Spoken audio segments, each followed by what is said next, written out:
Okay, today I'd like to talk about my religious views on this first video. I am a Reformed Charismatic Christian. I do accept the Reformed doctrines of grace handed down from the Reformers of the 16th century, starting with Luther, Calvin, Zwingli, Turretin, Jonathan Edwards, and those types of thinkers. The stream that comes from them, presuppositional apologetics. I'm definitely in that stream rather than evidentialism, which I believe connects to the Reformed doctrines of grace and how God brings salvation to an individual. But I am charismatic, actually, where the thing is a lot of Reformed are not charismatic. I am. I'm like Wayne Grudem. Wayne Grudem was both charismatic and Reformed. I do believe the spiritual gifts are for today. Prophecy, speaking in tongues, interpretation of tongues, discerning of spirits. I do believe those are for today and did not cease with the apostles. Healings, miracles, those things can happen, and certain people have these spiritual gifts which they operate in. Okay, so I do believe there can be prophets. Now, if there's a prophecy in a church today from the New Testament perspective, what I believe is that the prophecies are not like the Old Testament prophecies that had to be 100% accurate. The New Testament prophecies need to be tested and sifted through. Read Wayne Grudem's book, The Gift of Prophecy. That's what I believe about that. I actually did a paper when I was doing my master's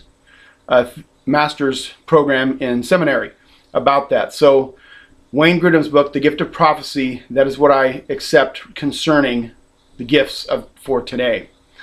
As far as creationism goes, I'm an Old Earth Creationist, a progressive creationist in the line of Hugh Ross. If you've watched or listened to Hugh Ross, I believe a lot of what that teaches, that makes much more sense to me considering what the Bible teaches and what nature teaches.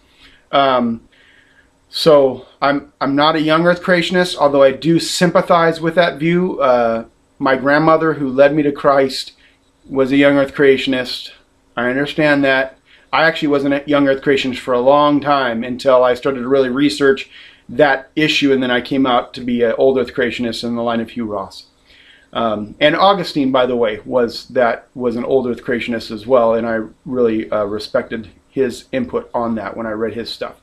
So those are kind of the angle I'm coming at it from. Those are the foundational presuppositions I have. I'm a presuppositionalist apologist, if you want to say that, in that stream. Now there's some nuances, of course, between the different presuppositional apologists, but I'm definitely in the stream of presuppositionalism, not evidentialism, as if all humans are in this neutral state and all that needs to happen is we need to be presented the evidence and that will convince people. No, the heart needs to be changed in order for somebody to accept the evidence concerning Christ.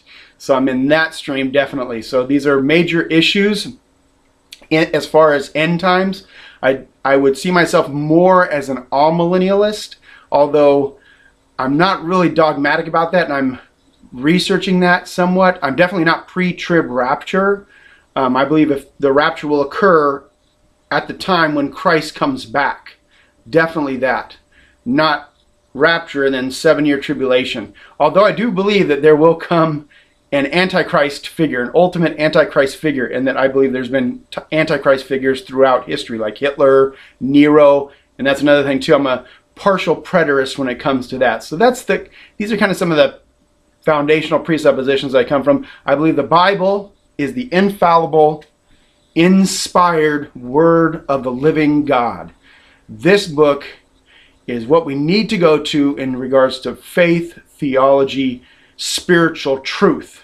Okay? I don't think it's a direct scientific textbook.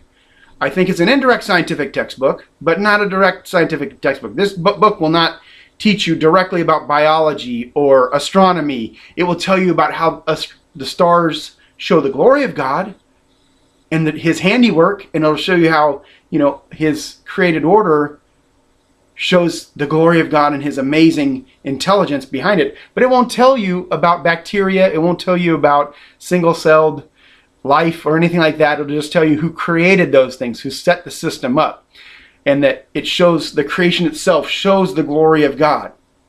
And even if evolution is true all the way, I still don't think that would contradict the Bible, although I do have some questions about evolution. But if evolution was true completely, I would still accept the Bible, no question about that.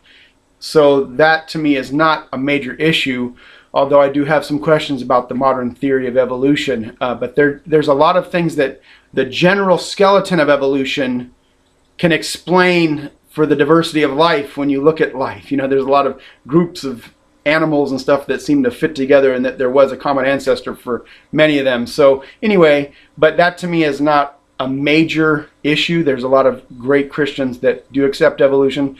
I don't think I would accept it in toto, but I would accept it in maybe 90% of the way, if you want to put a percentage on it.